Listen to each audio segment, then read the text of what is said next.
Hello everybody, good morning, good afternoon, good evening, whenever you're listening. I am one of your co-hosts for episode 259 of Dude and a Monkey. I am Becky, and I am joined by the fine young gentleman to my left and one in the Welsh valleys. Not quite the valleys, no. Not quite the valleys. The tip. The tip of the valley, just the tip. Just the tip. Just the tip. So we've got, obviously, to my left. I'm Mark Foster, hello everybody. Ian Loring, hello. Hello. Hi. Okay, so our main review this week obviously is going to be Jurassic World Fallen Kingdom, but before we get into that, we're going to do a few other little bits first of all, and I think first of all we'll start off with talking what's been in the news this week. Anyone got anything they want to talk about in particular? I think there's not been that much movie news as such. It's been kind of dominated by the games bit, so I think it's better to kind of hand over to Ian, because I think it's going to be more yours and Ian's domain than mine, this one. I think one thing that's worth mentioning, just before we get into the game stuff, is I think it's since we last spoke, is the whole thing with Kelly Marie Tran. Oh yeah. Fucking. Just what's wrong with people? They really are. Yeah.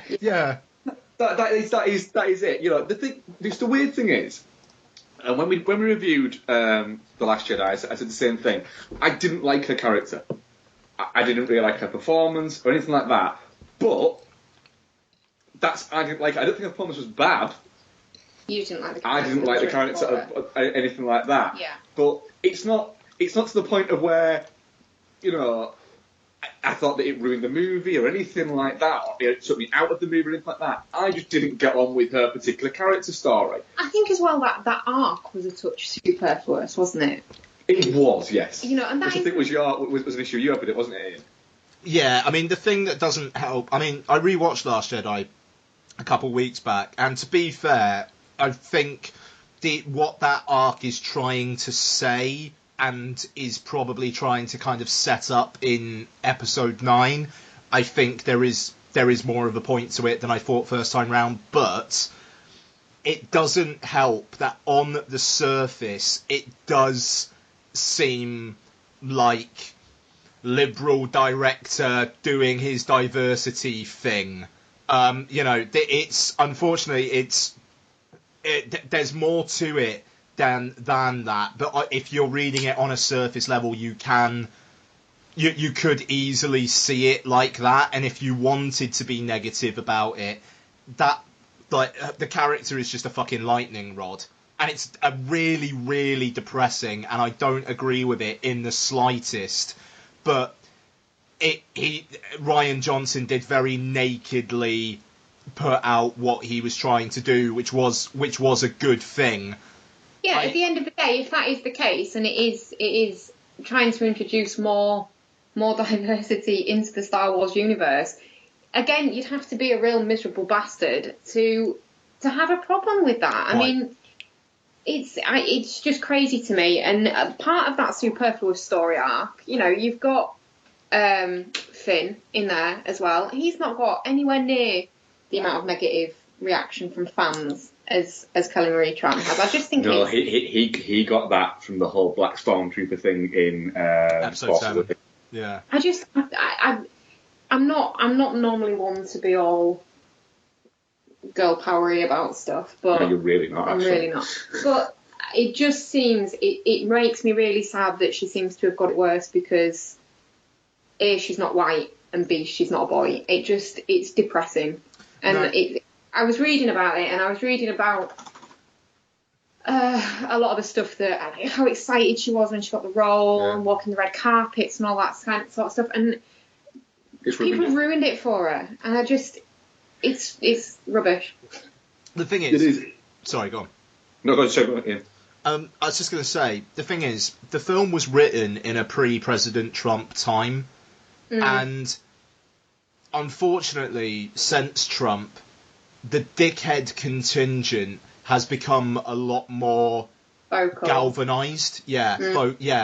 And I think hers was a character almost written for a Hillary Clinton presidency, almost.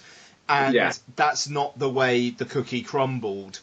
And now it's this, this dichotomy of a very vocal minority against the biggest franchise in the world, and the fact that a lot of Star Wars fans had problems with other aspects of the film has only kind of made these people more confident in saying all this shite. Yeah. And it kind of seems like some Star Wars fans have gotten almost mixed up in with these people, almost accidentally. Yeah, And that's the problem with the movie, and they've got lumped in with these people that have the other problems. No, and I mean that's the thing. It is more nuanced than if you don't like Kelly Marie Tran in the film, you're a racist. Yeah. It is more nuanced than that. But bullying her off Instagram is just. But yeah, that's the thing. But straight up hounding her off social media is just it's beyond the pale. Yeah. I think as well, because I mean, I do tend to read comments on things because occasionally they're so batshit crazy that they're funny, but they've got in the last 6 months, I would say, even got increasingly hostile. The comment sections, it's gone from being kind of bantery and people having different opinions to getting really nasty really quickly. It's people now.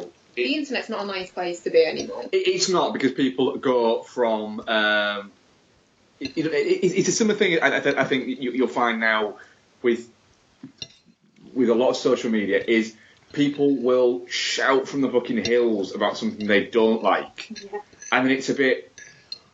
Let me give it a weird kind of slightly off movie topic example. When the Arctic Monkeys album came out, for instance. I saw so many people, so many miserable bastards, going on about, see, Arctic Monkeys have got a new album out, that'll be a right fucking more ball fest. And I thought, right, do you know what? Don't listen to it. Why do you give a shit? And what's actually baffled me, just going back onto Star Wars for a second, so many people complaining about it having, a message. They've always had socio-political messages within them. That is kind of what they're about. They're a mirror to hold up to society, but in a space opera kind of environment. And people are coming out all surprised that it's all... They should leave the politics. All catering to libtards and SJWs. And it's go fuck yourself. It always has. Yeah. It always has. It was written by the intellectual, geeky... verging on hippies, but from a very wealthy families, from the new wave American cinema generation. And what a lot of them seem to be missing is that one of the royal trifecta of the Star Wars universe is a strong, badass female from right at the start. I don't get it at all. They seem to have these rabid, bigoted element of the fandom seem to have taken Star Wars and decided that it's theirs, and any variation from what they want in it is just wrong, and they have the absolute right to just say whatever the fuck they want. Well, I saw a comment where some guy actually spoke to Rian Johnson and tweeted Rian Johnson on Twitter and said to him about him disrespecting Star Wars, the Star Wars universe, and everything like that, and the fans, and that. For this new trilogy that he's supposedly helming, that he should speak to fans, sit down with a group of fans and listen to what they want and go from there. And he basically said, no fucking way, don't be an idiot. I'm not doing that. None of them would fucking agree anyway. Well, no, they wouldn't. They'd be like, right, we don't want any... we're not racist. No girls unless they're in gold bikinis. We're not racist, but we only want hot white girls in it, and we want Han Solo in it, but only Harrison Ford from 1979 Han Solo, and we want it to be a cartoon, but not a cartoon. We want it to be live action, but a cartoon at the same time that is digitally animated. That's for me, and I want you to bring Carrie Fisher back to life, but I don't want her to be in it. and I want a toy that I can buy that's in it that you give me for free, and I want a convention. Yeah. Yeah, They're mental. I don't know. It's just like Steve Nixon, TGP 73. I've seen him on Twitter saying he's unsure whether he wants to go to the next Star Wars celebration because of like kind of how toxic it's all gotten. And that's a dude who's like been a fan of Star Wars like all his life. Yeah, from year dot. You know, that's. And so not just a fan of the films, but somebody who's immersed himself within the the fandom. I mean, that's the thing. I mean, God knows how he must be feeling about all this, because I don't know, if it were me, it would almost be a kind of what have I done with my like personal hobby time in my life or something, yeah. You know? And it's very much the kind of thing of where of almost like football fandom, where when you see somebody who supports the same club as you do, it says something, you think, oh, you prick. People are going to think I'm like oh, God, no, you're what's wrong with what we're doing. Yeah. Yeah, that's a good analogy, actually. Well done. I am good at analogies. Yeah. Yeah. I got a good segue, by the way. Go on. So people getting up in arms about that. Do you know what people have been getting up in arms on Twitter about today? Well, not like just idiots. Is it about the girl from The Last of Us liking the company of women? Yeah, even though it was made perfectly explicit in the Left Behind DLC like 3 years ago, people are now suddenly outraged that Ellie's a lesbian / bisexual, whatever the case may be. In a post-apocalyptic world, she can do what the fuck she wants. Yeah, straight up. And, that... I think the correct political term is rug muncher nowadays. No, you can't say that. I think it might be. I think literally it might be the one that we're allowed to say now. No, I don't think it would be. I would try it. I'd rather we'll try it. I don't think you should. Please don't. I'm gonna. No. I'm gonna go to the next girl I see in Doc Martens and say, "Are you one of those? Are you one of those rug munchers? You are the worst. Please don't do that. He's genuinely not the worst. He doesn't mean it. He's being silly. Please don't do that. Yeah, so good segue in. So what did you think of the sort of kind of gameplay trailer? Gameplay, half cutscene. I've just spent the last 4 days watching E3 press conferences, and literally the final one ended like an hour ago. So it's been quite something. The Last of Us, I mean, it looks oppressive, but I will say it kind of looks like there aren't going to be any clickers in it, which means I'm not going to be as scared, so I'm a fan of that. You've played the first one, haven't you? Yeah, for some reason I've played it twice. How times have you played it, Bex? How many times? Maybe 5 or 6. Wow. But you have it's my happy place. You're very much a repeat gamer. I'm a repeat gamer. I love a repeat game. I played RE7 through 4 times. 4 times, yeah. I do like Resident Evil 7. But we'll get on to that about your VR situation. Oh, fuck me. I haven't tried that yet. I will watch the shit out of that. No. Last of Us, easily one of my favourite games. It's fantastic. I think it's great that it blends the dealing with the infected with the dealing with the bad guys thing, and it does, like you say, it does look from this trailer like there's going to be more of the dealing with bad mental humans that have gone a bit wrong in this worldscape. But obviously the snippet that was shown was only a very small portion of what will, I'm guessing, be a very large game. So there might still be some clickers for you, Ian. Oh, I hope not.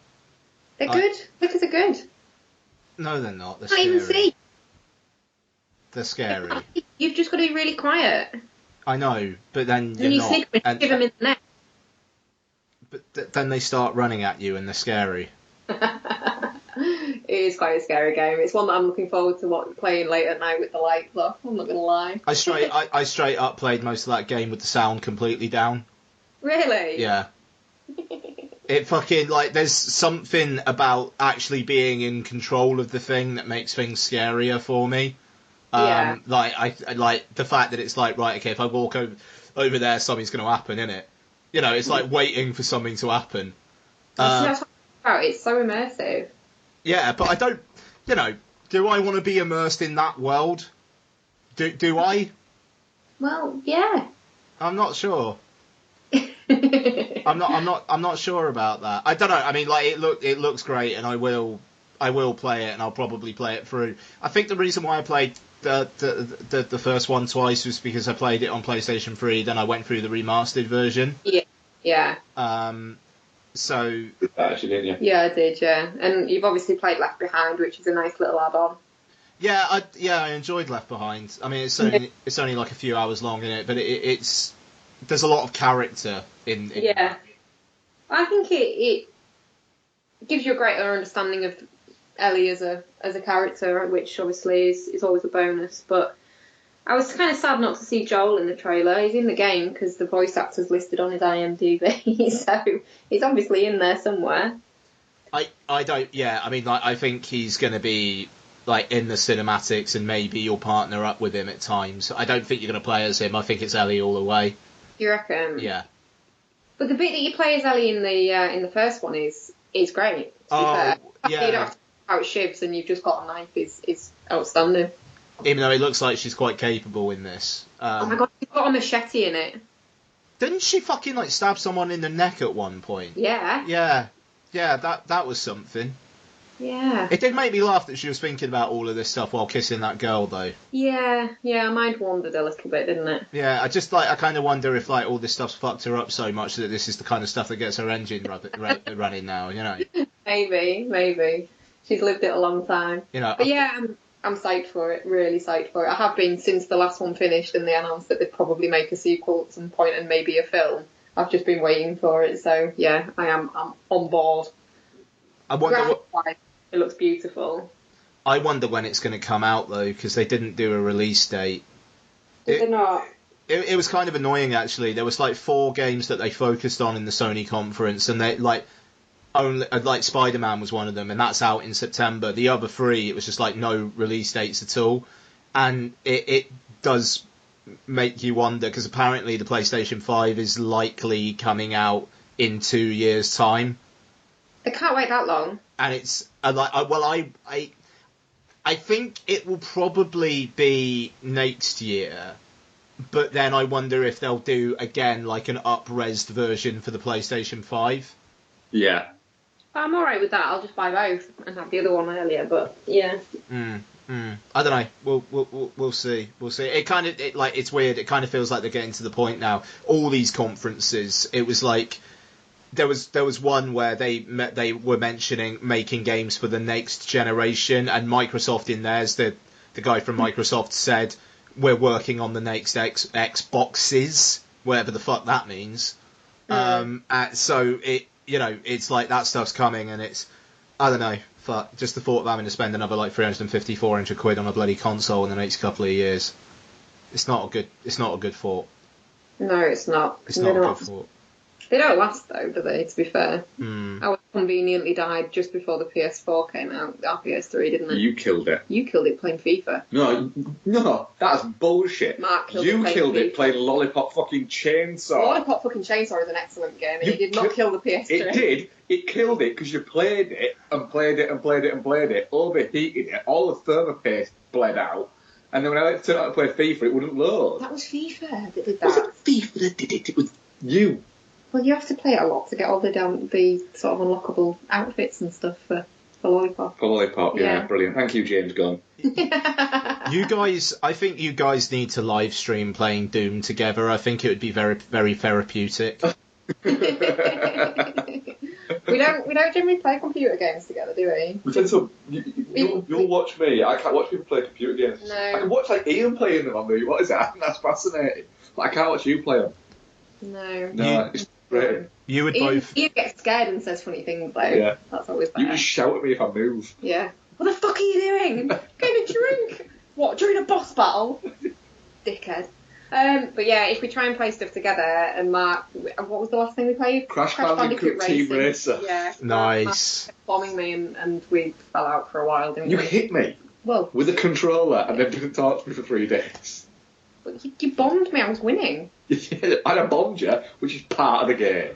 Well, I didn't play dirty. Yeah, you did. No, I don't think I Got did. beat. No. So what else caught your eye on the games front then here? The Doom sequel. I'm all about that. Again, I think that's probably going to be PlayStation 5, to be honest. That's going to be a good couple years away.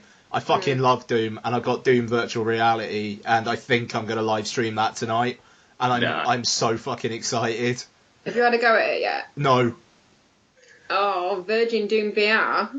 Yeah, straight up. It's going to be fucking amazing. I fucking love Doom. Yeah, I've not played that. Is that scary? No, yeah. It's not. No, it's not scary. It's fucking it's just funny. Like, it's so fucking violent. It's so violent. But the score's amazing as well, because it's just this kind of metal. Like, it's seriously, it's so fucking good. Is Doom? I think it might be on sale on PSN at the moment. You two should buy it. I think it's on sale. I think I keep seeing it in Tesco, and that's it's saying it's like a tenner. A tenner, yeah. Like, seriously, that game is so fucking much fun. So yeah, Doom Eternal, the sequel's called, and it's going to be amazing. Oh, can I just ask you a question, actually? Sorry, Yeah. just getting a little bit off track, but still on gaming. Do it. What the fuck was that game you were playing, that Until Dawn Rush of Blood? What is that? Oh, so you know Until Dawn? Yeah. It's a VR, basically, it's just a VR shooting gallery thing that they made. Right. Okay. But it's in the Until Dawn universe. I haven't played any more of it. All I've played is what I streamed. But yeah. Play on a roller coaster on VR. Is that not really disorientating? Like, we were watching some of your videos that you'd put on the YouTube, and it just looks like I think it would make me feel ill. No, honestly, it was fine. Weirdly, the only one that's given me actually two. Drive Club VR, which it was actually infamous for making people feel sick. But weirdly, Star Wars Battlefront, they did a VR X-Wing thing for that. Right. And, Donna had a go on that. And she had to stop after a couple of minutes, because she was just like, no, can't do it. She was really enjoying it, but then, just felt sick. And it's like you're piloting an X-Wing through an asteroid field, and, the asteroid's going around you, but you're, ducking and weaving. It just, it was like your brain can't quite compute, so it just makes you feel ill. Yeah. But it's seriously, it was fucking crazy though. It's you just were in an X-Wing. It's like you look behind you, you're in a fucking X-Wing. You look to the side, you're in an X-Wing. It's the weirdest fucking sensation. I bet it is. I bet it takes a while to get used to. Oh, it's mad. But I mean, to be fair, it's really, really fun. I hope that they stay committed to VR, and I really want someone else to get VR and Star Trek Bridge Crew, so that we could do Star Trek. That'd just be funny. But I think the real question that everyone wants to know the answer to with regards to you and VR, Ian, is when are you going to scare the shit out of yourself and play Resident Evil 7? Maybe that's gonna be magnificent. Maybe Thursday night. Maybe. We're doing FIFA tomorrow, aren't we, Mark? So, we are doing FIFA tomorrow, yeah. So yeah, probably Thursday night. I'm really looking forward to that, Ian. I'm really, really not. I'm really fucking not. Just because now I know what VR's like, and it's fucking all-encompassing. It's like looking around me and being in that world. Is gonna be... God. I'm really not looking forward to... Oh, even though, have you seen the Resident Evil 2 remake trailer they did yesterday? No. Oh. It's Resident Evil 2, but really, it looks like it's rebuilt from the ground up, and it looks like it's doing the over-the-shoulder thing, like Resident Evil 4 and 5. Oh, right, okay. Yeah, that looks pretty good, but again, I probably won't play it because I get scared. Oh, but it's good to be scared. Yeah, you can play it and live stream it. I could. Yeah. We could go to Cardiff and I could have a go on Ian's VR playing Resident Evil 7. Yeah? Do you want some house guests, Ian? Welcome whenever the fuck you guys want. Excellent. So anyway, sorry, back onto E3 because we've got a little bit off track. So what else? I don't know. Has anything caught your eyes? The Fallout. Fallout, yeah. That looks intriguing. I've never got into the Fallout games, but it's kind of made me want to go back and play them and then catch up to this one. It does look really, really good. Yeah, I played about an hour of Fallout 4, and I was just like, I don't think I'm in the headspace for this, because like that was a couple years back, so it would, yeah, I mean, lots would have only been like 1 or 2, and like just quite all the time need to watch her and stuff. So I think it was just a bit much at the time, but I'd be up for doing that. I'd be up for doing some co-op Fallout. Why the fuck not? Yeah, we'll go for that then. Just you the fact. FIFA and we'll play Fallout. That's fine by me. Cool. Nice. Just the fact that you can just like get nuclear missile launch codes and then destroy other people's shit that they've worked so hard to build. Like that, that just sounds fucking hilarious. Like and frustrating. Oh god. Yeah, we'll have a look into that then. Yeah, Sounds nice. Good. Any others that you want to go on to before we go on to trailers? Anthem. It was like the only thing from EA that I like the look of, even though FIFA 19 having the Champions League's pretty good. Mark, yes.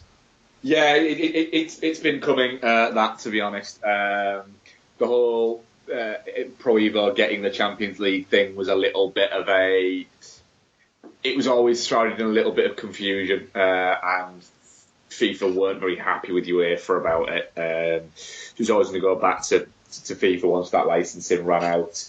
What will be interesting is just to see it's very much perceived by sort of proper sort of the hardcore FIFA gamers is that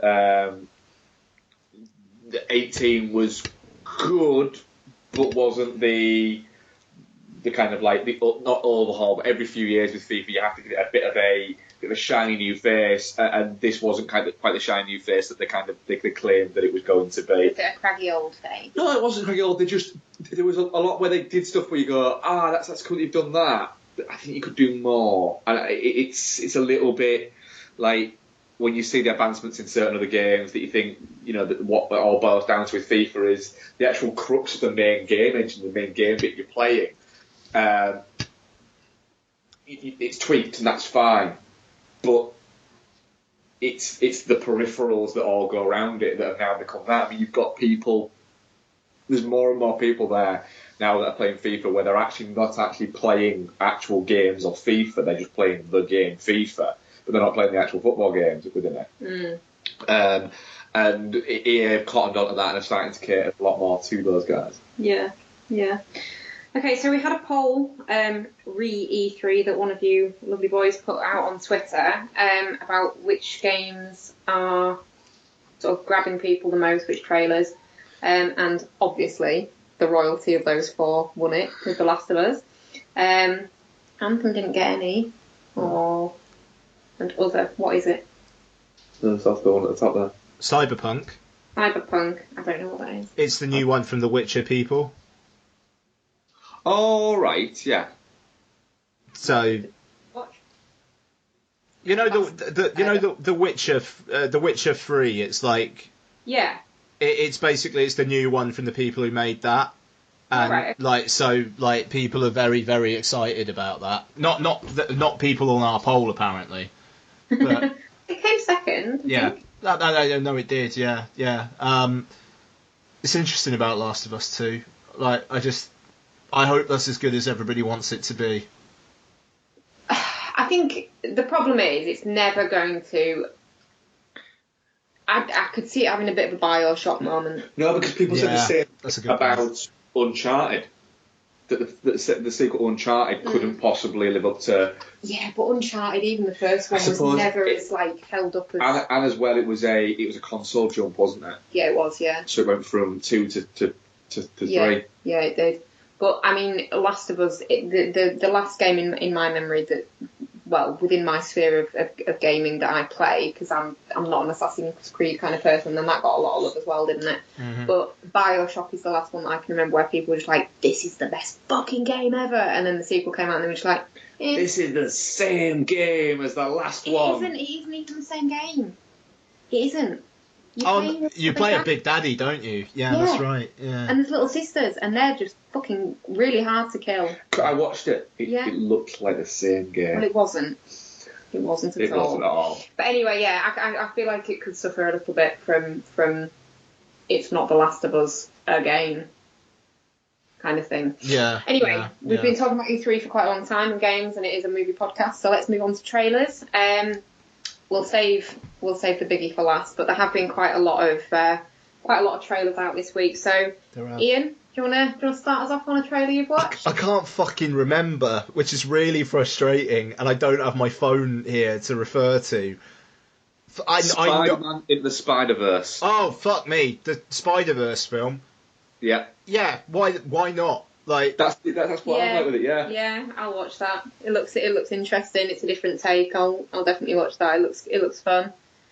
I don't think there's much more to say to it. It's not really got a lot of density, that trailer, does it? No. It looks fun. It looks fun. It looks quite pretty, and it's a decent idea. I like the fact that it's going to be released in the cinema as well. Yeah, absolutely. So another one that was out the same day, I believe, was A Star Is Born. Yes. Oh, fuck yeah. I'm very much there for Bradley Cooper looking hungover as fuck. Yeah, I was, because when it was, I was reading about it before a while ago. I think it was when they did some filming at Glastonbury, and when I saw that, I thought, so Bradley Cooper is directing A Star Is Born, starring in it, and it's also starring the Lady Gaga. The Lady Gaga. Yeah, I was.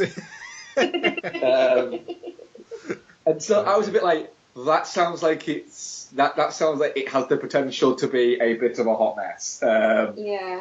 And all my brain kept doing is going, do you remember all those posters for Rockstar starring Mark Wahlberg? Nice. And then I watched the trailer and was like, actually, this looks like it could be really good. Yeah, it doesn't look like it's necessarily going to be a hugely fun ride.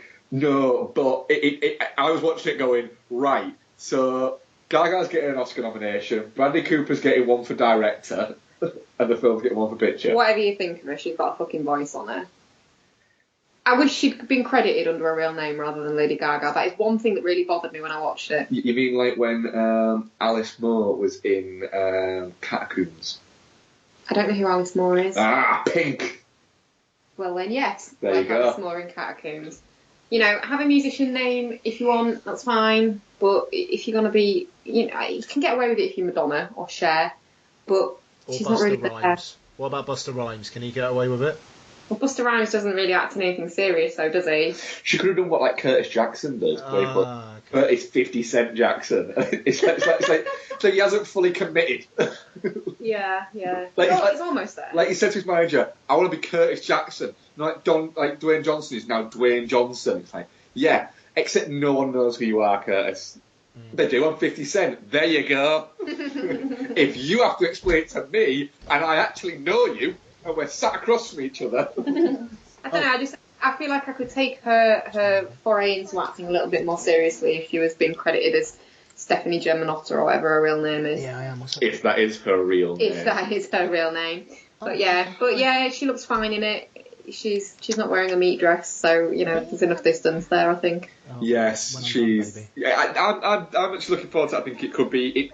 It's interesting that Bradley Cooper is branching out into the directing. In a bit, babe. The whole Bradley. The weird thing is, we watched. I don't think you watched it with me. No, I think so. A few weeks ago, I watched Wedding Crashers. And it was like Bradley Cooper was in Wedding Crashers, and that's only like 12, 14 years ago. Yeah, and still awake, babe, yeah. The sort of transformation from that to the Bradley Cooper that we've got now, and the amazing thing is, it's all because of The Hangover. Yeah, it is, yeah. And their increasingly dark tone has made him sort of be taken a bit more seriously as a serious actor. Could be. That's what it is. Yeah. But yeah, I'll watch it. I'm not psyched for it. I'm not gonna lie. It's fine. If it was someone else playing that Lady Gaga role, I think I'd be a bit more. I wouldn't be. I like the fact that it's that. It's a bit of an unknown quantity because, you know, as a pop musician, she's been very successful. She's got a certain charisma. As an activist musician, I think you could claim that she's been quite successful. You know, done a lot for women's abuse charities and causes and things like that. You know, she's Oscar nominated, I think, right? I'm right in saying that previously for yeah. There was a song that she did that awful performance of at the Oscars. Yeah, I think that was bad. Yeah.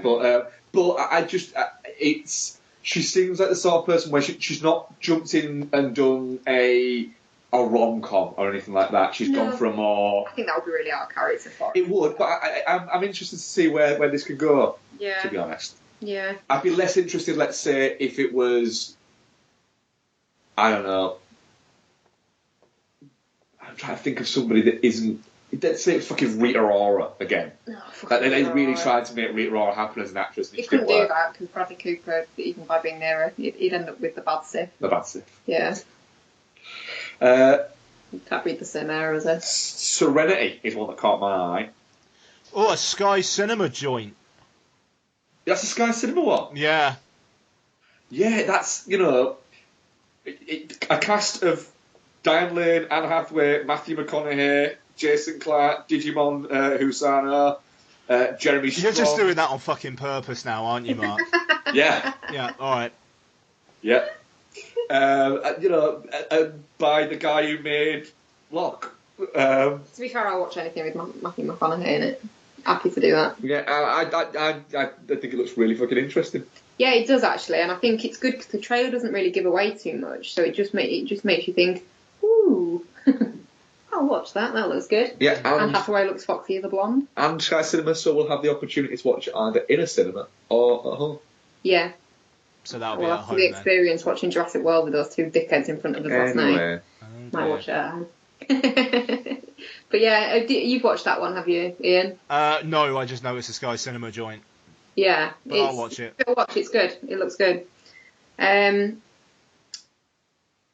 Yeah, so another one that looks really, really good. I'm really on board for this one. You are, right, yeah. As is Channing Tatum, according to Instagram. Bad Times at the El Royale? Ah, yeah. That looks interesting. It does, doesn't it? You sound concerned, like a little bit dubious. I think it could be I think maybe a bit messy, but you know, we'll see. It seems to be spinning quite a few plates, and I'm intrigued to see whether it manages to keep them all uncracked.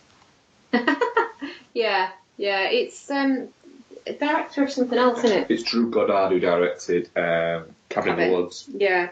So you weren't keen on Cabin, were you? No, I really enjoyed Cabin the first time I watched it, and it fell apart for me on rewatch. It's just got no rewatch value, has it? No, not for me, no. See, I could rewatch it all the time, so I love the creepy imagery when they're looking at the different people in the different boxes. I'm just like, that's amazing. Yeah, but I'd be fine with that, but then the rest of it just bored me a little. Didn't Joss Whedon have something to do with that, and you're a big hater, big old hater? I am not a hater. You are a big fucking Joss Whedon hater. I just don't get it. Just don't get it. Just don't get it. And I've been proved right. No, I don't think you have. I have. He's a touchy bastard. I don't care about him personally. I've been saying. I said to you for years. Isn't it always weird that every episode of Dollhouse that he's always got Elijah Dushku in her underwear? Isn't that a bit weird? Because he's an Uncle Touchy. Uncle Touchy. Dollhouse was a solid TV show. Yeah, but Uncle Touchy watched it shitloads. You can't deny that Buffy is amazing. No, I watched Buffy with you and thoroughly enjoyed it. Yeah. Was he Uncle Touchy there, or was he like? He was. Sarah Michelle Gellar goes, did make my career. He did pay for these houses, so he probably deserved all of those inappropriate touches. Oh, you leave Buffy alone. No. Okay, so unless you've got any other ones that you want to talk about, Ian, we'll go to the biggie of the week. Genuinely, my mind's fucking blank, so let's move on. I'm being a right dick here. You go, oh, fucking hell. No. Sorry, but I might be able to give you a free because it's a kids' film. Have you watched the How to Train Your Dragon 2 trailer? How to Train Your Dragon 3. 3, yeah. Yeah. You get a sequel. I haven't seen a sequel. It The just goes straight from the first one for me. Go on. Yeah, I like the first two. This one, I think the tagline should be "Dragons will fuck." Yeah. Like, I've not seen the trailer, but I've seen some of the promo material, and there's that the lady dragons in there. yeah, Is it going to be some sweet living? Yeah, I think so. old Toothless likes the lady dragon. He does. Oh yes. Yeah. No, it looks good. I like that they're actually saying this is the end, which I think makes sense from a narrative and commercial point of view. How to Train Your Dragon 2 actually didn't do nearly as well as they thought it was going to. So it's like, yeah, let's wrap it up like they did with Kung Fu Panda 3. Kung Fu Panda 3 is one of the most underrated kids films of the last several years for me. That film's fucking amazing, and I have hope for this one. I don't think I've seen any of the Kung Fu Pandas. Kung Fu Panda 3 is fucking brilliant, and it really properly wraps up that trilogy. It's great. I'd say I'll give them a watch, but I'm not going to lie, I probably won't. Well, I appreciate your honesty. Are they DreamWorks ones? Yeah. Yes. I don't know, the animation in them just looks clumsy. Yeah, it bugs you, doesn't it? Yeah, like pretty stuff. Yeah. Okay, so drum roll, can't do one. Halloween trailer. Oh yeah, that came out, didn't it? What do you think? The thing is, right, the Suspiria trailer, like, just fucking ate its lunch earlier in the week. Yeah.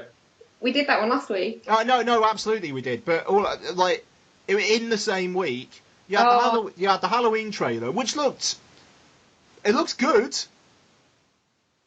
It kind of just looks like a Halloween film. It does look like a Halloween film, doesn't it? Go on, I'll let you go first. Yeah, I don't know. Like, and I just thought the bit at the start with that, like, outside the mental asylum and whatnot, it was like, David Gordon Green, you're trying to be a bit. Are you maybe trying to be a bit arty here? Okay, that's interesting. And then it's, Laurie Strode wants to kill Michael, and Michael's gonna pop up and kill people. I don't know. It was like, obviously that's what you expect, but the trailer for Suspiria, which is like, this is going to be this fucking in the spirit of, but not a direct remake, mountain of weirdness, and then you've got this Halloween film, which is Blumhouse getting John Carpenter and Jamie Lee Curtis back, which is great, and like the musical stings in the trailer. I really hope they make their way into the finished product, but yeah. I am concerned that it is going to be a fairly traditional slasher film, essentially riding on nostalgia, but maybe Gordon Green and McBride have written something more interesting than the trailer makes it out to be. Well, Carpenter's has done the score for this one, hasn't he? Yeah. And it's not just old score; he's done new score for it as well. Mm-hmm. So that's quite interesting. But yeah, I'll say my bit, and then you can see your bit, because you're going to be very, very positive on it, aren't you? Yes. I'm like that. I'm a little bit like it looks like a Halloween film, which is fine because it is a Halloween film.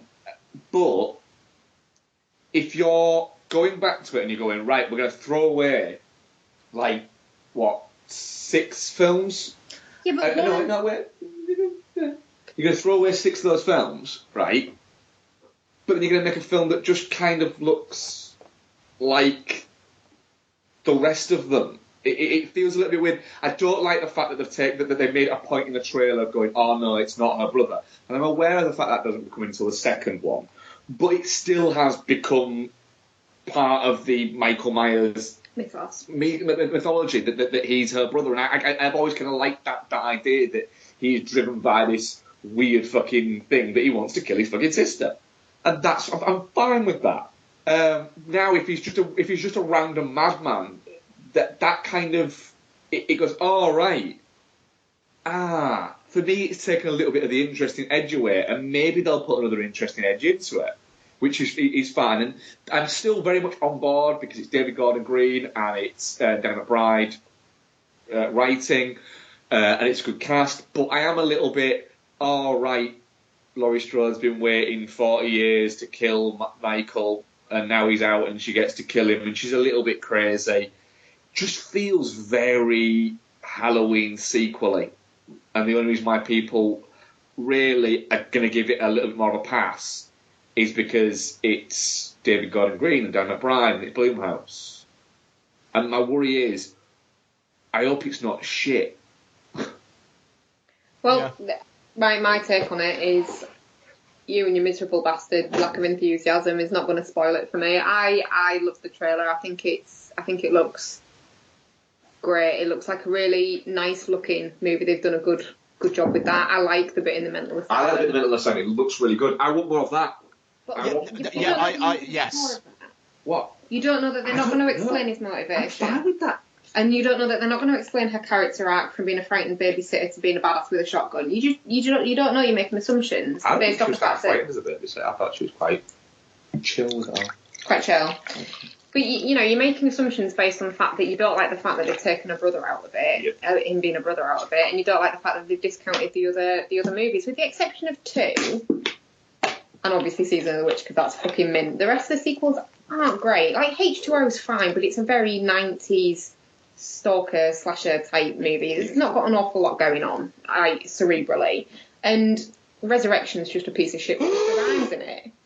And Tyra Banks, am I right? The cappuccino dance. So I don't think you're losing anything. The Maybe cappuccino dance, Becky. maybe number two could have been kept in, but then you don't know where they're going to take it. It's a good trailer at this point. I mean, it doesn't come out till, I'm guessing, Halloween. No. So there'll be a lot more marketing between now and then. The mask looks great. But I like the fact, what I really do, going back to the mental asylum bit, I like the fact that when he starts to pull the mask out, the rest of the Just patients got fucking mental. just go mental. Love it. Like they're feeding off something within him, and that's what Like makes the me. mask powers him, and then he's like crazy. He's That's- seeping out and making them go That's crazy. what makes me think that he's. Loved it. I'd like him to essentially be the king of the crazy people, and that literally he's got this weird crazy army. That bit with the fucking closet at the end, though. Oh my god! Like I was alright with it until then. Like I was like, yeah, this looks like it's alright. It's a good trailer. And that bit with the thing, and you're like, oh yeah, like you're supposed to think that Michael's in there, but like he won't be. It'll just be like a fake out because it's Blumhouse. And then he fucking was. I loved it. Oh, good for you. That's well fair on board play. for it. It's I'm excited to watch the original and then watch that the day after. That is my Halloween, and Yeah. But then that's the perfect summarization for that. Is I'm looking at that and going, right. But on Halloween, I get to watch Halloween and then a new Halloween that I'm really interested in. yeah.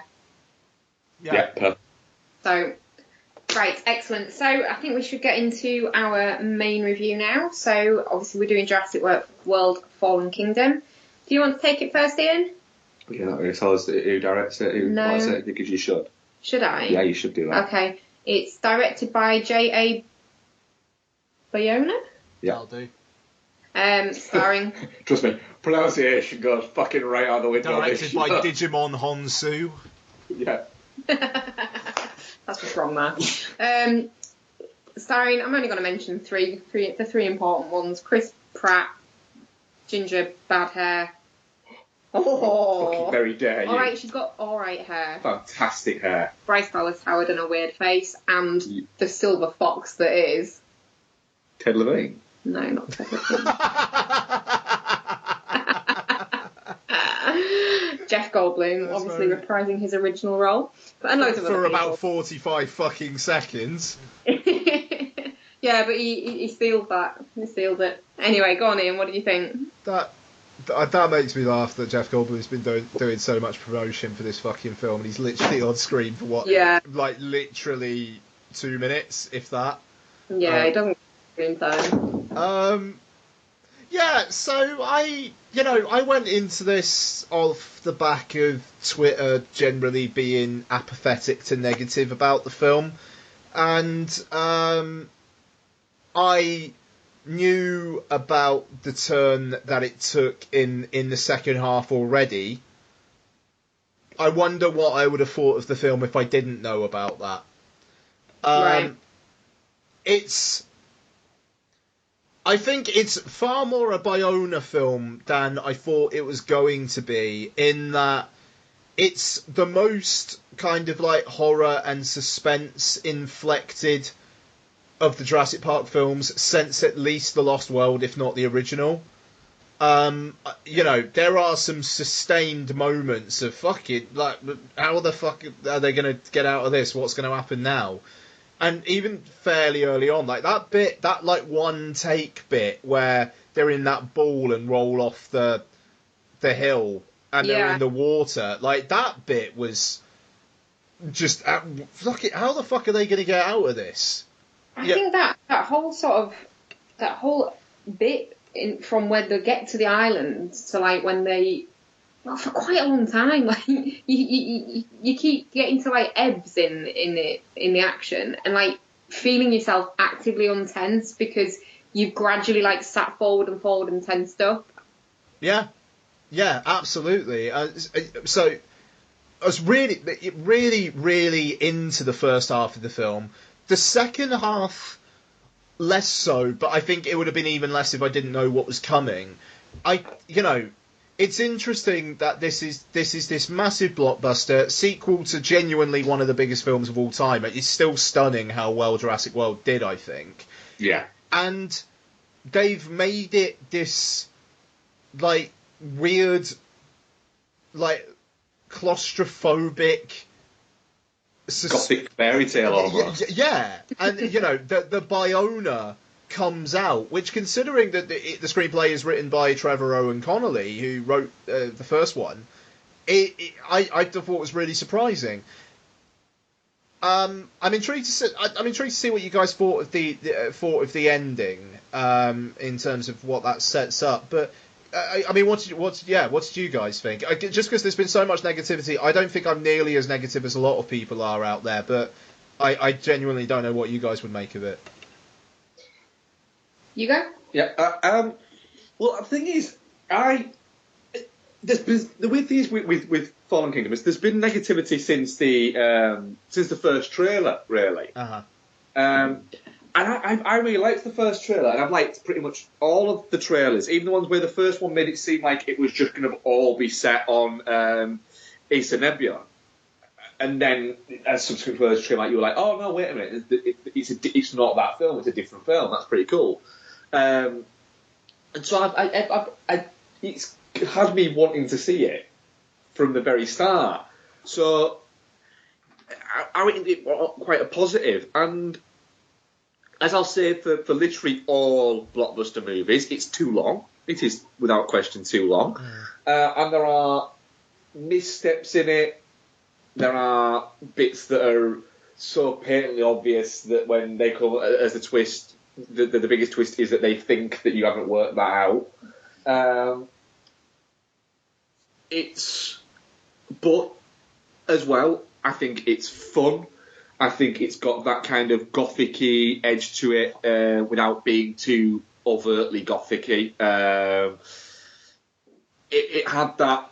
When I was watching it, I was thinking it's got a little bit of it's got that nice Del Toro-y sort ofness to it in a way, but it's not a Del Toro film. But then again, he is thanked in the special thanks. I like both the lead characters. I thought were great. I thought the acting overall was fantastic. So I can forgive those little bits because you've got Ted Levine, badass dinosaur hunter, and you've got a lot of sort of like fun and genuine suspense, and Chris Pratt's able to do the quips, but then also able to play the quasi sort of father figure quite well when it comes to it. Bryce Dallas Howard gets to be a proper badass at points in it. When she comes up behind him and she's fucking saving him with that, what is it, gun? Yeah. It's cool. And I just... She's not wearing heels in this one though, so people can't complain about that. I think she put an Instagram picture on or something like that, or an Instagram video when they were started filming it of her throwing a pair of heels in the trash bin and picking up a pair of boots. The boots are brand. So there's all that, and I really enjoyed it. Yeah. I got a lot out of it. It felt like a family movie. It felt like a kids movie. There was that level of peril to it that felt like kids are going to get a little bit scared out of this, and that's a good thing. And it's what we had from kids movies in the 80s and 90s was that level of weird peril. It feels like an old school. Yeah, and I liked that element of it. And I just, you had a genuine baddie. Rafe Spall plays a great baddie. He plays a smarmy badass. Smarmy bastard. And I like that to him. I like the fact that he was just a dick who liked money. And I'm fine with that. I'm fine with Toby Jones just being a dick who likes money. I'm fine with Ted Levine just being a dick who likes money. And dinosaurs' teeth. Was Ted Levine? Yeah, was that? Yeah, that was him. And I like the fact that he literally got his face bitten off. Which is like, it's perfect. He likes to pull their teeth out. They like to bite his face off. And I'm fine with it. And it's just... I like that bit actually, where it was faking being asleep. Yeah, and it like open its eye as if to go, and then close the eye again. That was a proper weird fourth wall breaking moment. That I quite enjoyed it. It was weird. I'm gonna get him. But I really, really liked that. It was almost like it was winking at the audience. Yeah, that's right. And that felt, that felt a little bit arachnophobia-y for some reason. It felt like that. And it felt like a monster movie. Yeah. And that's what it's supposed to be. What did you think, Bex? Overall, I really liked it. I really enjoyed it. It was a good 4 hours in the cinema, or however long it was, because it was a very long feeling film. But yeah, no, it was good. And like during the action sequences, it didn't feel like it was drawn out. There was baggy parts to it, but overall I feel like it had fairly decent pacing, and it was story-wise it was good. There was issues that I had with it. Tonally at points I felt, I don't know whether I feel like I don't know whether it's a criticism of the film or I just didn't like the way that it made me feel while I was watching it. The bit with the dinosaur at that dock when the boat was going away and it's rearing up and it's engulfed by flames and it's like screaming essentially was horrible. Yeah. I didn't like that. That didn't was like a bit that. much. Yeah, it was. And the bit where at the end where she lets them out of the individual cages and they're in that central area and she decides that actually now I'm going to let them get gas and they're all just kind of crammed together, clearly distressed. I didn't like that. But then that's maybe just me. It felt to me, for what is essentially a family film, those couple of bits where it took it a little bit too dark, it was just too far. But I think that's to get the message of. That's how you get the message of. You make people feel a little bit uncomfortable. Yeah, I get that, but I didn't like that. I didn't like those bits. I could have done without that. That's fine. I didn't like the kid. Yeah, it screamed too much, so I wanted to. She was whatever. That noise went straight through me. Yeah. She didn't have to be a fucking clone. And the two side characters that were part of their little group were just really annoying. Less so the guy. I didn't mind him being a bit wet and like a bit pathetic. That was fine. She was really annoying. I thought she was quite fetching, which kind of maybe... Did that help your acceptance of it? Yeah, I think it probably did. I know that's very, very base level, but yeah, I think that took the edge off. She was too much at points, and the little kind of political jabs they tried to get in with the nasty woman comments and stuff like that, it felt heavy-handed to me at those points. So yes, there are missteps, but they are easily forgiven within the larger whole of the movie. Yeah. I do a little bit, I commented to you, didn't I, after we'd seen it, feel like all right, so they've had this big idea about going and saving these dinosaurs. They've then, by trying to do that, put them in this awful situation where they're captured, which obviously was no intent of theirs, but it has happened, and then let them out into a world where, let's be honest, if that actually happened, they'd be taken out by fucking drones or exactly my feeling. Or whatever within less than a week. Like Jurassic World 3 will be 10 minutes of extreme dinosaur killing. Yeah. It literally is just a guy just going, go. Yeah, so, potentially well-intentioned, but they failed spectacularly in their goal. So it's like, you're supposed to feel good about that stuff, and like, oh, cool, the dinosaurs are free, brilliant. But then, like, pretty much the last shot before the end credits is a velociraptor looking like it's about... oh, no, was it? What the fuck was it? Was it, like... The last shot is Blue looking over a town as if to go, buffet time, motherfucker. Yeah, exactly. And it's a bit like, okay, it's Blue, it's the smart one, but Blue in a town where it doesn't know anyone is still going to result in an awful lot of death. Yeah, it's going to eat a lot of children. Like, that was a really weird... How am I supposed to feel? And then, and then it goes to black, and then it's the proper jolly dun dun dun dun dun dun dun dun, and it's like, right, so yes, the Velociraptor's gonna murder a bunch of people. Yeah.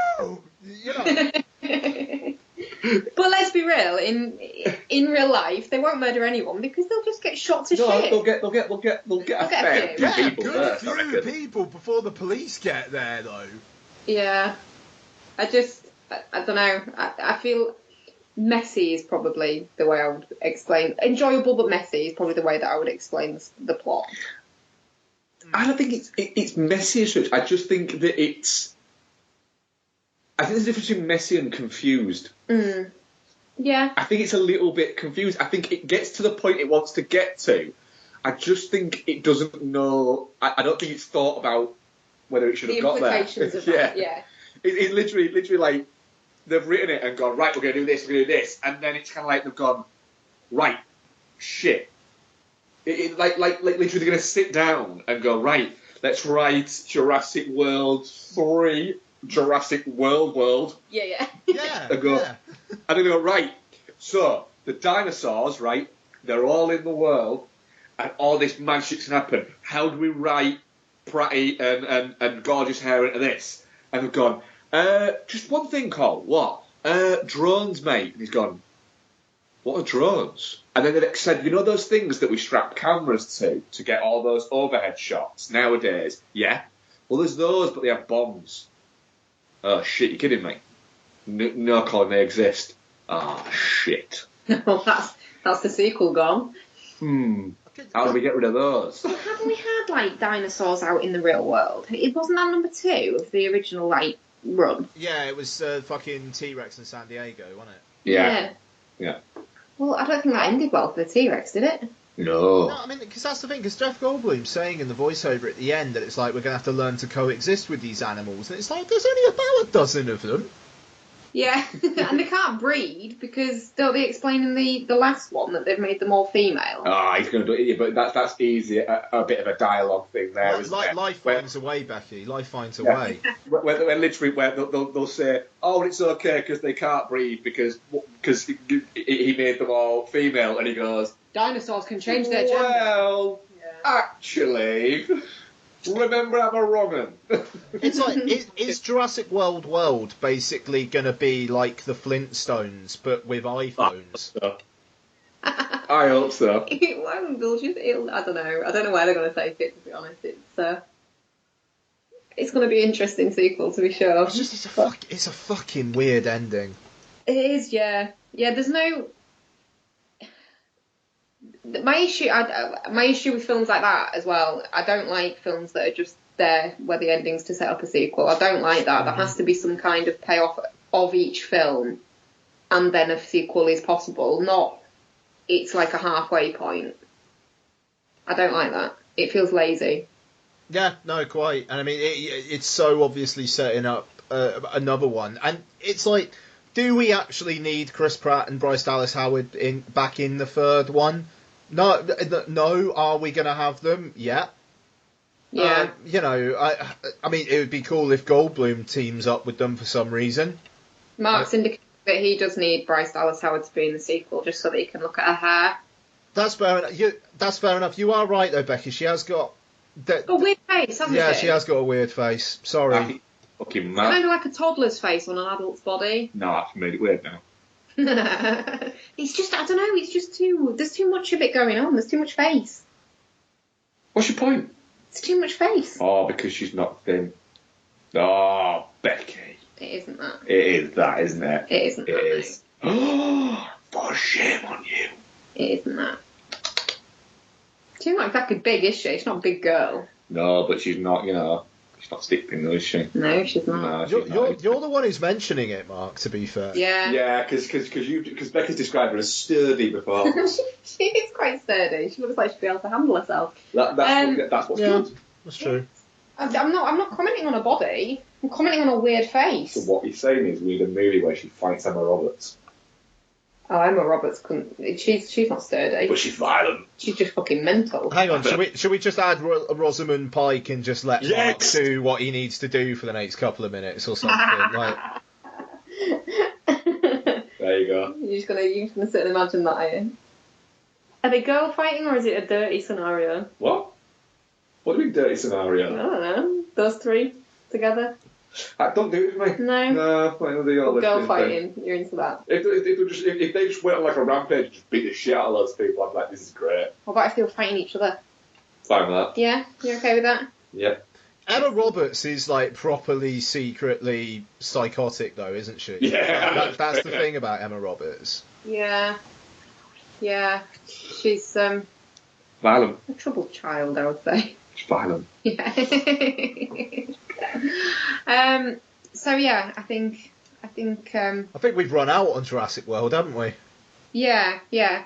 So before we get into our own personal votes, the feature film review poll on Twitter for Jurassic World Fallen Kingdom, we've got 47% definitely not shit, Yes. 20% touching cloth, and 33% shit, 0% Geostorm. So, Ian, what's your vote to throw in there? Yeah, definitely not shit. I mean, as Mark said, there are some missteps, and it is messy, and that ending is just fucking, like...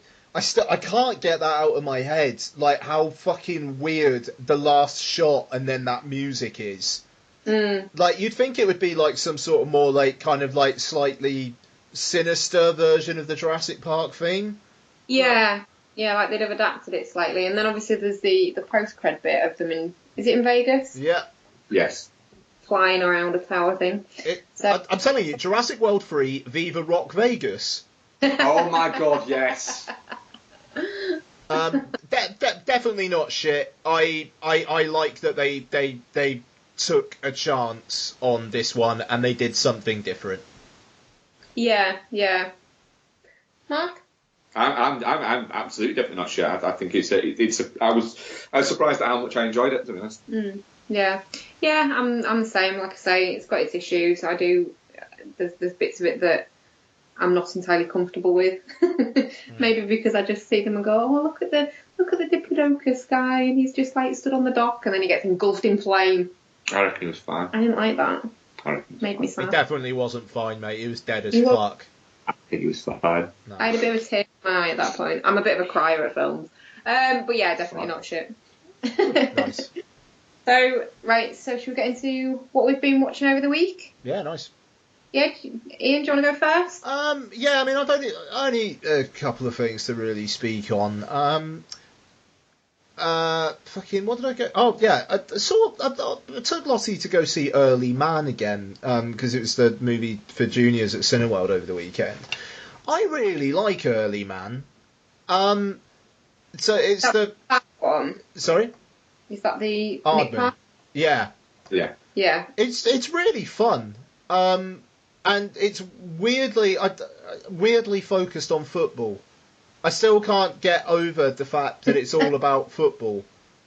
Because the trailers didn't really seem to suggest that at all. And it's really, really heavily about football. But it's really fucking fun. speeds along. I think it's like 85 minutes or so, and it really romps through. And Tom Hiddleston's really, really funny as the villain.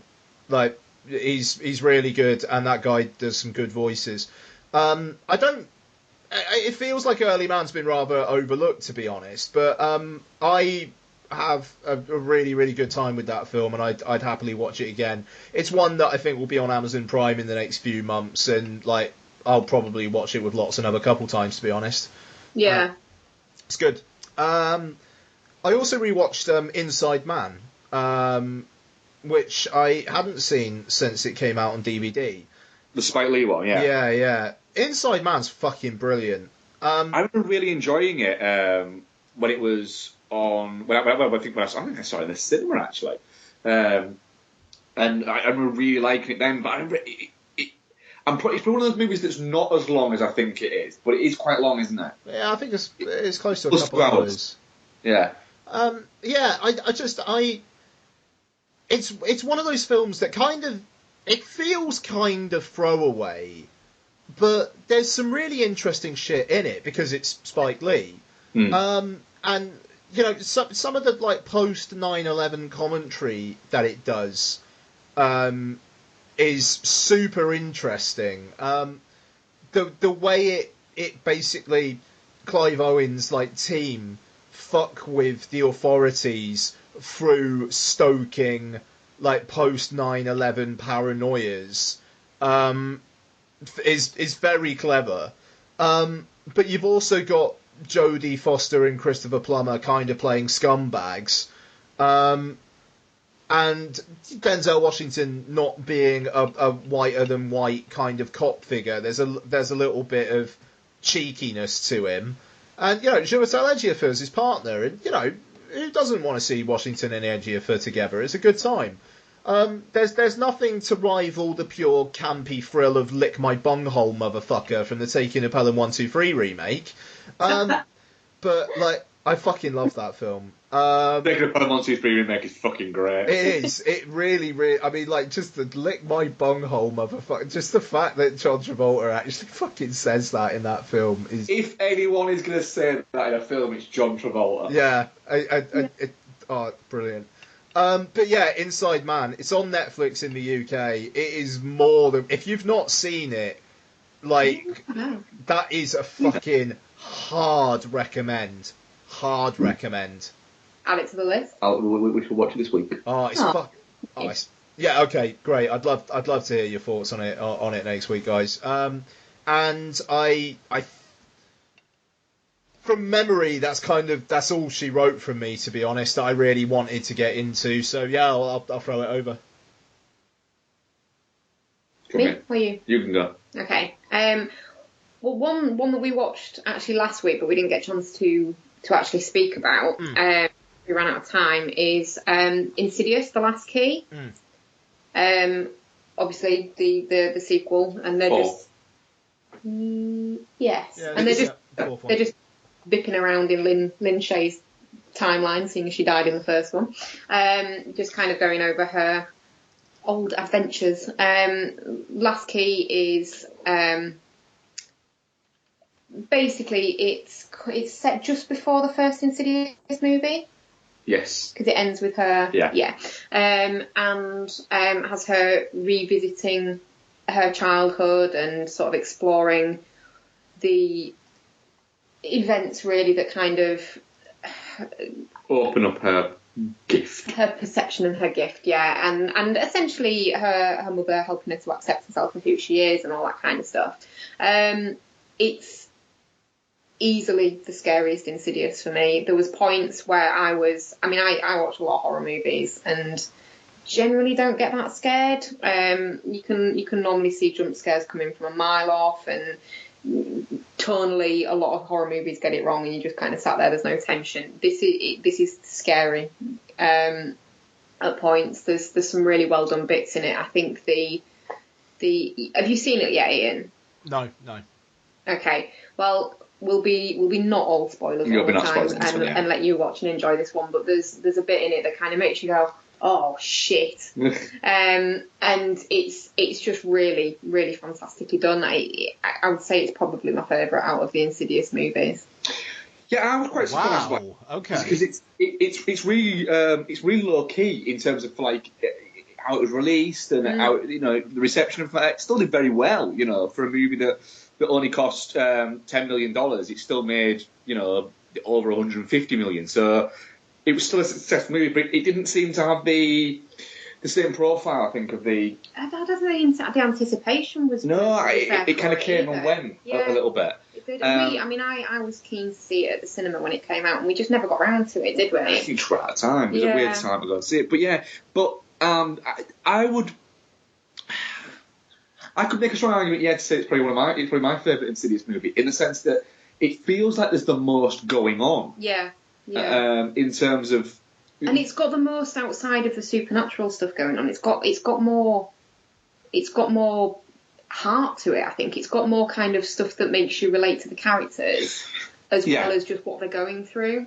Yeah, it absolutely does. If they decided to from here go right, well, we're just going to essentially do like the Mediterranean Adventures. Yeah, the Chronicles. I'd be going. Do you know what? I'm fine with that. If every 2 years we get one of these, I found that the scares are really good. Yeah.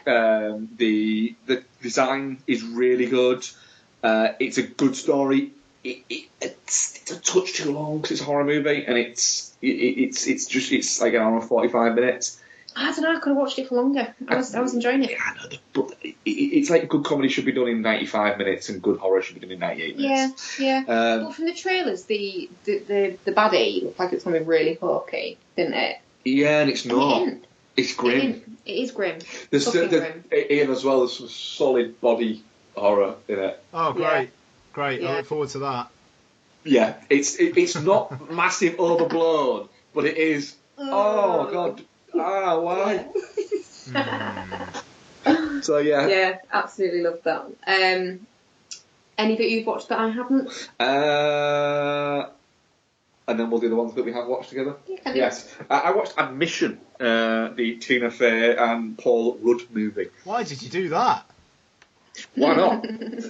Paul Rudd, innit? I'll rephrase that. You'll watch anything with Paul Rudd. I'll rephrase that. I rewatched the Tina Fey and Paul Rudd movie, Admission. But I rewatched it because I couldn't remember if I enjoyed it or not. Yeah. Yeah. It's fine. Yeah. Yeah. What's it about? What's it about? Well, Tina Fey played a slightly kind of tightly wound Princeton University admissions officer. I don't like Tina. I know you don't, sweetheart. And she's called by Paul Rudd's character, who runs a progressive school, an alternative school. Yeah. And wants her to come to the school and speak to their students, particularly one of the students. And it turns out it's because he thinks that that the kid is her child that she gave up for adoption when she was at university with Paul Rudd. Not that it wasn't their kid or anything like that. It's just he kind of knew her, etc., and bits like that. At the same time, she's going through a bit of a crisis in life because her partner, played by Marc Ian, has just left her for somebody else, and she's going for this big job promotion. She's going up against somebody else, and she's got all this stuff going on. It's like the fabric of her world is kind of collapsing, and then Paul Rudd's just being Paul Rudd around her. And so which is always delightful. It's got that going on. But yeah, it's fine. It's it's a Paul Rudd movie, is what I would say. It's got Paul Rudd, not in full like zany Paul Rudd thing, more charismatic, quirky, cool Paul Rudd. Cool. So yeah, I like Clueless Paul Rudd. Yeah, like Clueless Paul Rudd, not like Anchorman Paul Rudd or Ant-Man Paul Rudd. Okay. Yeah. Like when he does these, he does these. There was one he did with Rachel Weisz as well. I can't remember what it is, where she plays him and like takes him from being the guy he is and creates a whole different guy using him as like an art installation, like a live action art piece. That sounds way more interesting than the one you've just watched. Yeah, I can't remember, what's it called? Find it. Come on. I'm trying. Well, you find it terribly. You're doing it awful. You're terrible using a phone. No, You are. Yeah, what is it? Yeah, it's from sort of like the, it's a lot better than like They Came Together, which was a horrible piece of shit. Nice. What's that movie called? Come on, scroll, bitch. You shit using a phone. I'm incredible at using a phone, better than you. It's just dead air now. Dead air now, yeah. I've never heard of anyone describe themselves as incredible at using a phone before. That's it's quite a turn of phrase, that, Mark. It's called The Shape of Things. I'm fucking incredible at operating a microwave, I tell you what. Jesus Christ. I'm fucking terrible at operating a microwave. Mark's scared of microwaves. Okay, that's tangent. What's wrong with microwaves, Mark? Fuck 'em. Don't like using them. What's wrong with the fucking pan or an oven? You're just frightened of them, aren't you? Don't like them. No. Don't work. What do you mean they don't work? I can't use them. What? Hang on. Make stuffing in a microwave and forgot to put any liquid in it, so you just put the stuff. No. What? Hang on, you just heated up the powder? No, Mark, come on. This is a safe space, be honest. Did you just heat up the powder and thought it would turn into stuffing? As above. So you know when you buy, like, is it Paxo? Yeah. Yeah, and it comes in a packet and you're supposed to put, like, an egg and some water and stuff in it, mix it up and put it in the microwave. Yeah, he forgot to do any of that. He didn't read the instructions properly and just put the packet... Because it said, as above, and then microwave for X amount of minutes. But he just missed the as above bit and just microwaved the Fuck's sake, Mark. Why do you think now whenever I make stuff and I just make it fucking properly? It's just easier. Oh, God, But all you've got to do is put boiling water in it and then just heat it up. That's literally all you have to do. Yeah, don't use them. What's wrong with a pan or an oven? No, Mark. No, I think you've got to reflect on yourself on this, bud. How could you expect to put dry powder in a microwave and expect it to turn into stuffing? I never claimed to be a bright human. No, but you're a real in every other element of, like, you're stuff. a foodie as fuck. Yeah. It was a long time ago. It was quite a while ago, yeah. It was nearly 20 years ago. Yeah, it was. But it was funny. That's fucking It lives on in staggering. memory. Yeah. That is staggering, Mark. Okay, getting back on track. So, most of the films we've watched together over the week, so we'll get into those in a second. The two that I've watched separately are a 3-time rewatch of It, which we won't speak about because we've spoken about that at length previously. Yeah. But it really fucking holds up, so that's fine. Nice. Yeah. Me and Isabel watched it. It's come on Sky. Cool. And a rewatch of The Loved Ones, which is an Australian horror movie where a girl gets knocked back by a boy that she asks to prom and then just proceeds to go a bit fucking mental, kidnaps him, tortures him. Turns out she's been doing it for donkey's years. She's got loads of mute people in the basement of her house that she keeps just feeding, like, roadkill to. What else does she do? She injects bleach into his voice box so he can't scream.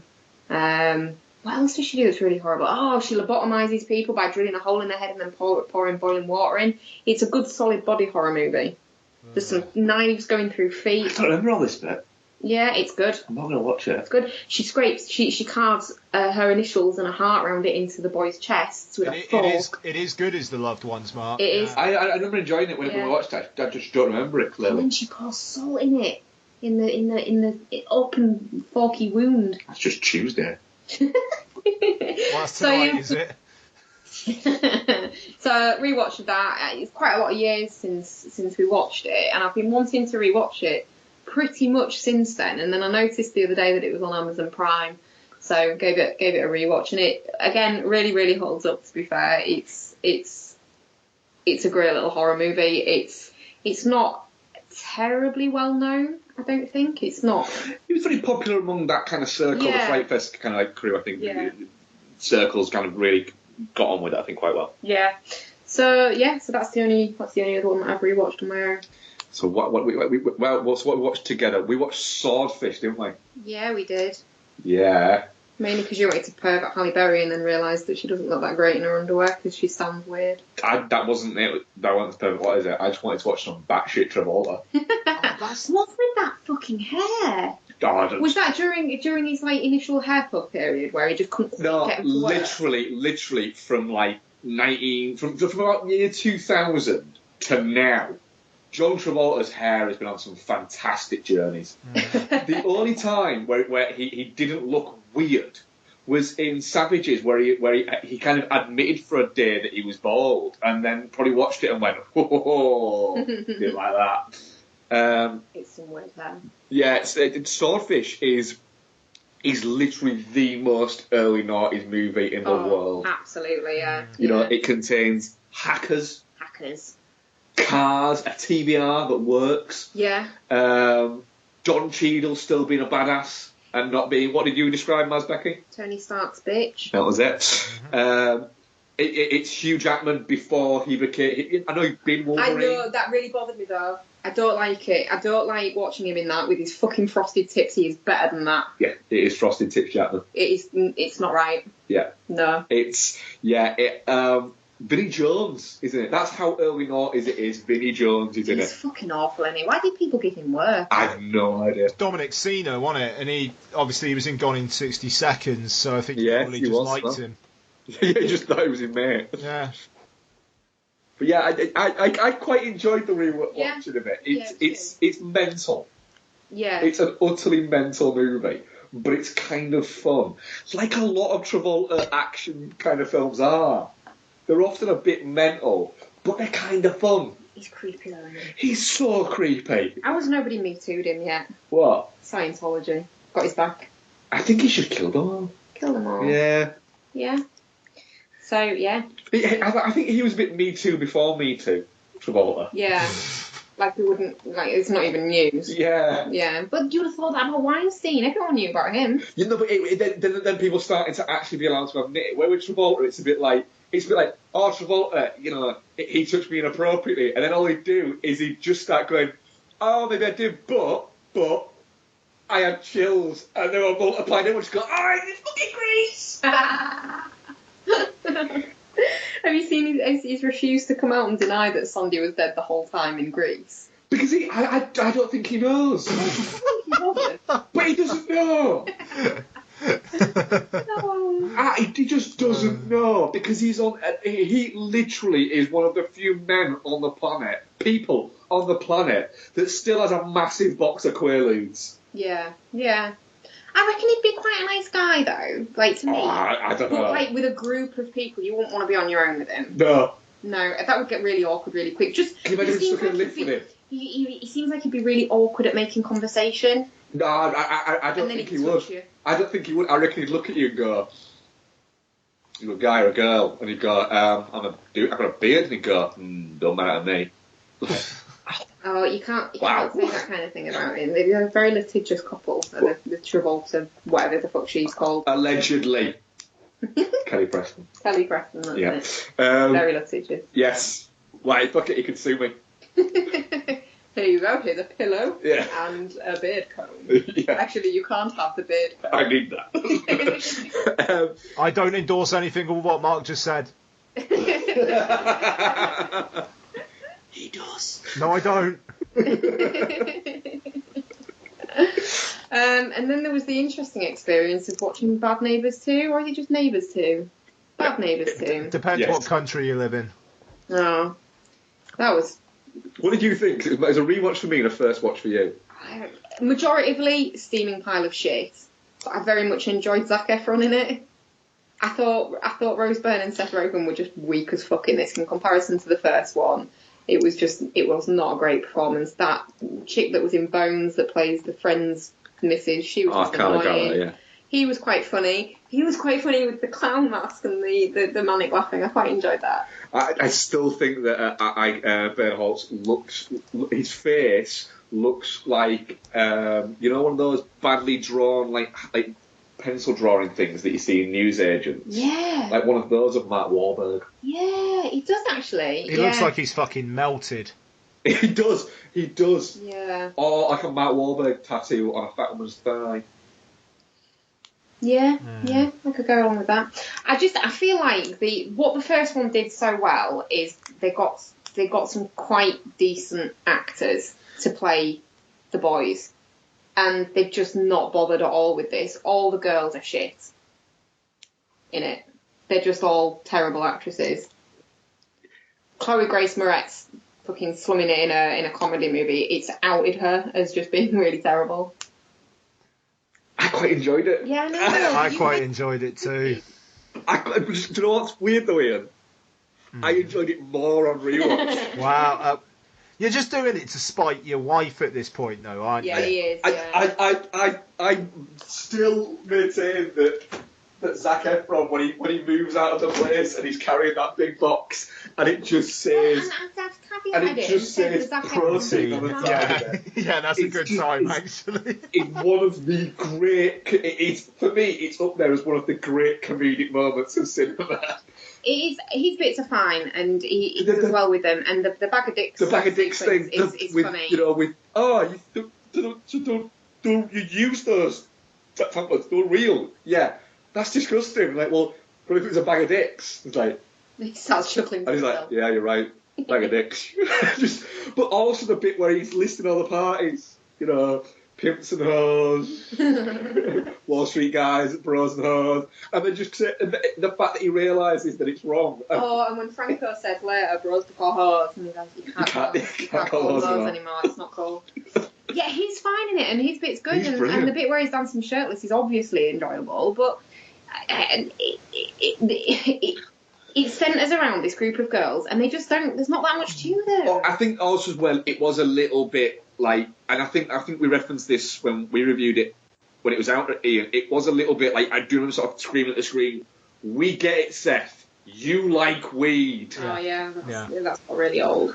And even he's kind of admitted now that that's kind of they've got to put that on the back burner a little bit because he's had kids now and realises that you can't really look after a kid if you bait all the time. But then I seem to remember from the first one, Rose Byrne is like the straight man to Seth Rogen's like stoner loser kind of guy, and in this they're just both fucking stoner losers. There's nothing. She's not a stoner loser. She just a loser. Yeah, she seems a little bit broken loser. Yeah.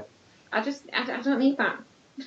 I like Rose Byrne. I don't need to see her like that. Well, actually, following on for the Seth Rogen thing, we also rewatched This Is the End. Which is fucking mint. I love This Is the End. I do like This Is the End, yeah. Yeah, I thoroughly enjoyed my rewatch of This Is the End. It cements Danny McBride as a comedic genius in that. Yeah, it is fantastic. It's a lot better actually than I remember. I remember kind of watching it and liking it as kind of a guilty pleasure kind of thing. Like, it was probably a bit shit, but I really enjoyed it. Rewatching it's really good. Yeah, Danny McBride just shouting about dropping loads all over Franco's house. Oh yeah, it's brilliant.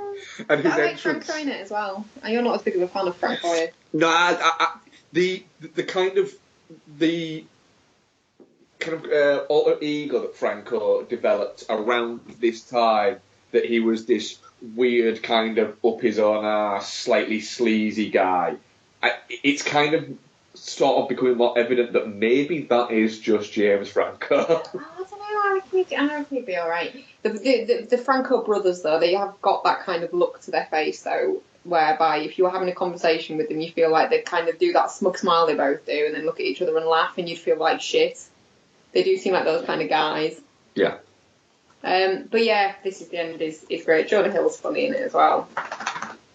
Craig Robinson. Funny. Craig Robinson's always great. There should be more Craig Robinson. Yeah.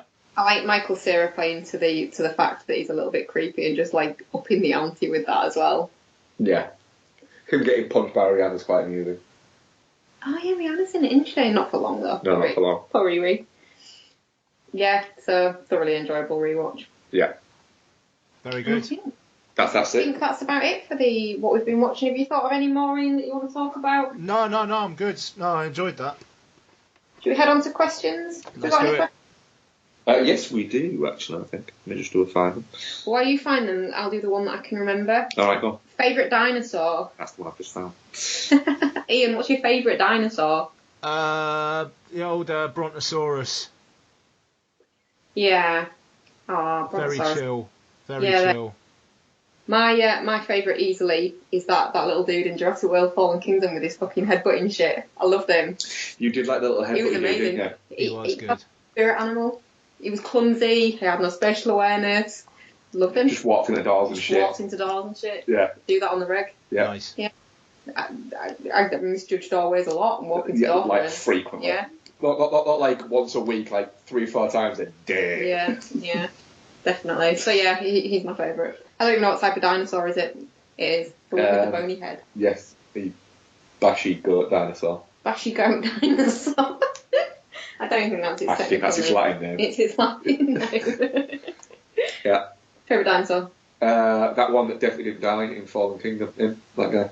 That one. Yeah. I think that was a brontosaurus, wasn't it? No. It was a Diplodocus, wasn't it? Well, I think Is that a real thing, or am I just making that up? They are right. That's the one. Yeah. Like that guy. That guy. Liked fucking just chewing on his fucking big trees. And dying in flame. And I think he was fine. I don't think he was. Oh, and I didn't like the bit where they were all drowning in the sea. I forgot about that bit. That was horrible. They can swim. All the non-swimmy ones that went over the cliff. Can swim. When they went over in their ball thing. Dino paddle. No, they don't. That's not a thing. Stop it. It's not a thing. It is. Okay, any others? No, I think that was our only question this week. Oh, wait, no, we had something from last week. Oh, nice. Rick Kidd, at Rick J. Kidd, I love the Halloween trailer. So this week's question, what other film do you wish they would wipe all the existing sequels and produce a new sequel following on from the original? I want to do this before anyone else takes it. What? Terminator. Oh, that's a good call. That's a good shout, actually. That's a really I've been solid thinking about shout. this all day because I saw this question last week. It's a really solid shout, that. I win. Yay! So far. So far. Alright.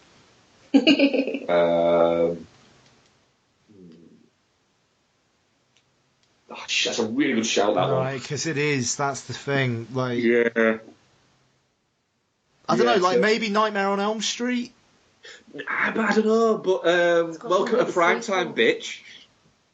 Yeah, because that's the thing. You got And three, and Dream new Nightmare's quite interesting as Yeah. well. So, fuck, that's hard. And let's be honest, Friday the 13th, the first one's a bit shit. Yeah, the first one ain't great. All of them are a bit shit. It's just a good baddie. Yeah, I think you could argue that. Is it 4 that's quite good, where he kicks the guy's head off into a trash can?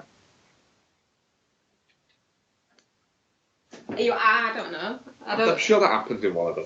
For me, it's just that I don't know. I kind of blank them from memory because I think I always fall asleep when we watch them because they are a bit dull. I think you won with Terminator. Yeah, fair enough. No, you have to try. No,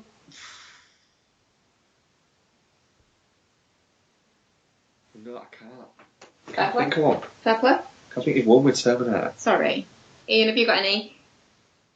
No, you win. Yay! Damn it. What else we got? I think we've got another one from last week. I'm just going to scroll down and try and find it. Here we go. Actually, it's from Rick Kidd again. Oh, nice. Anon was a case of nice idea, but you didn't pull it off. What are the best examples of films with great ideas, but they just didn't quite work?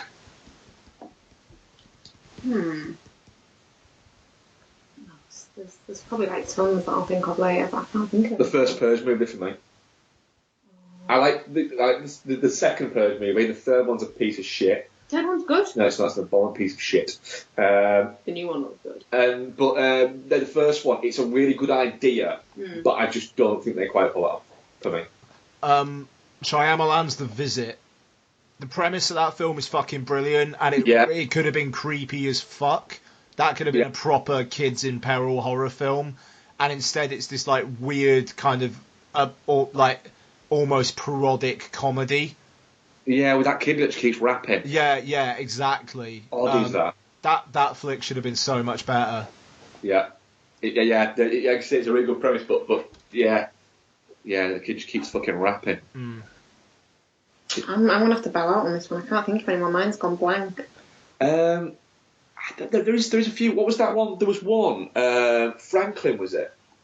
With Ryan. The Ryan Philippe one. Looked really nice. Had a decent idea behind it, but just was boring. Yeah, that's a really, really good shout. That fair play. Yeah. Where did you pull that one from? I remember really enjoying it, but it never quite worked. It was a good idea. I remember thinking, I should have been better. Yeah. Fair play. But yeah, beyond that, I'm done. Did you do one, Ian? Fucking The Visit, yeah. Oh, of course you did, yeah. Yeah, it's just me that's letting the slide down. Apologies. I do it all the time. I'll have a think. I might come up with a really good answer for next week. Cool. Yeah, cool. Nice. So, I think... Are we done? I think we might be, yeah. Yeah. Excellent. Right, well, thank you everybody for listening. What cover next week? I have no idea. Hereditary, maybe? Yep. Yeah. There's something else out next week, weren't there? 29th. No, what's the date next week? Fuck. It's going to be the 15th, mate. 15th. Shit. Yeah. Why did I go forward like 2 weeks? No idea. Crazy. Jesus fuck. Yeah, is it? Are we going Hereditary? Yeah. Yeah. I'm fine with Hereditary. What's on the 29th that I thought was out next week for some reason? The hype train fully on Yeah. the tracks, isn't it? For Hereditary, I'm a little bit worried about that. Yeah. I'm very, very, very worried it's going to be in It Follows. I'm really... Be a Babadook. No, fuck that cunt. Like, I've just got a feeling it's just going to be people talking about how clever it is and how it's really intelligent. It's like, yeah, but it's not fucking scary, is it? But who knows? Yeah, we'll see. We'll have to wait and see. Yeah. Right, excellent. So, can I wrap up now? Will you let me? Yeah. Yeah, you did. Right, thank you for listening, everybody. Obviously, feedback greatly appreciated, and any questions for next week, send them our way. Speak to you soon. Bye. Bye. I'm still looking for love,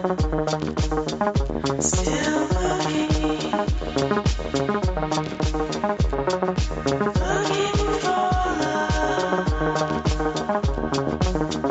looking for love, looking for love. I'm still looking for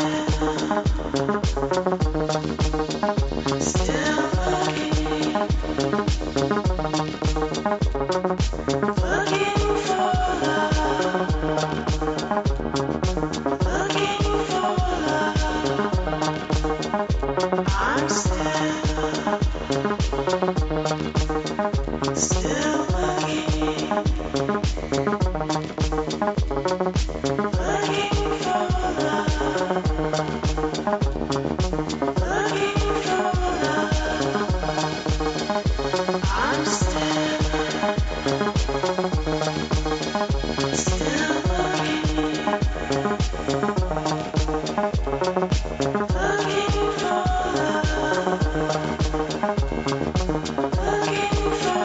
love.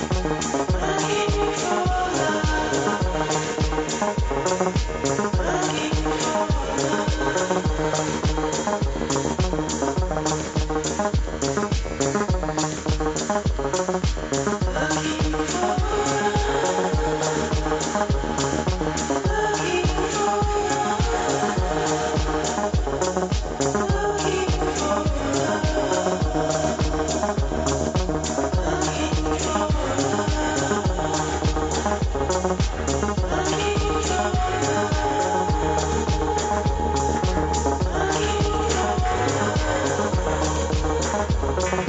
love.